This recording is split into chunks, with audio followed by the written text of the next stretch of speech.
आइए विष्णु भगवान के चरणों में प्रणाम करती हूँ, लक्ष्मी मैया के चरणों में प्रणाम करती हूँ, व्यास जी के चरणों में प्रणाम करती हूँ, धरती मैया के चरणों में प्रणाम करती हूँ, गंगा जमुना सरस्वती सभी देवियों को प्रणाम करती हूँ।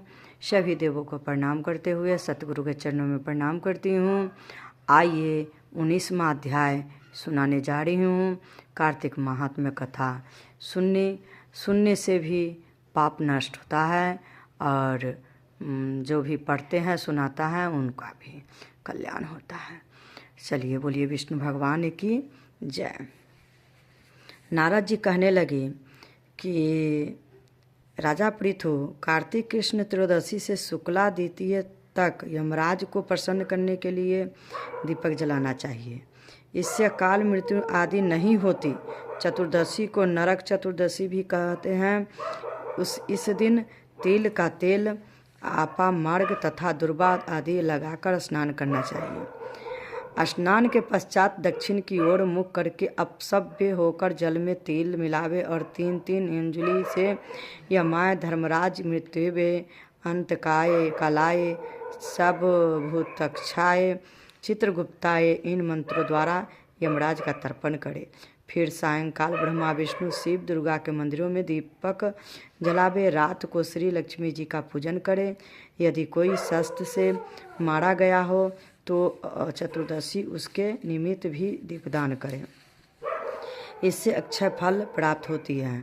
फिर कन्या, ब्रह्मचारी तथा तपस्वियों को भोजन करावे। इससे यमपुरी को न जाकर शिवलोक की प्राप्ति होती है। गौशाला में दीपक जलावे। फिर लक्ष्मी जी की स्तुति करके उनको जगावे। जिस प्रकार पतिव्रता स्त्री अपने पति से पहले जागती है, उसी प्रकार लक्ष्मी जी भी भगवान से 12 दिन पहले जागती है। अमावस्या को दिन में बालक, वृद्ध तथा रोगियों को छोड़कर अन्य कोई भोजन ना करे। सायंकाल में लक्ष्मी जी का पूजन करके तब स्वयं भोजन करें। घर को फूल माला आदि से सजाकर रात्रि को सारे घर में दीपमाला करें। घर के सभी स्त्री पुरुष नवीन वस्त्र धारण करें और समस्त रात्रि नित्य गीतादि हर्षोल्लास से बितावे। रात्रि भर दीपक जलाना चाहिए। उस रात्रि को लक्ष्मी जी भी सब घरों में घूमती हैं तथा जो घर अधिक सुंदर तथा रमणीक होता है उसमें बहुत दिनों तक निवास करती है।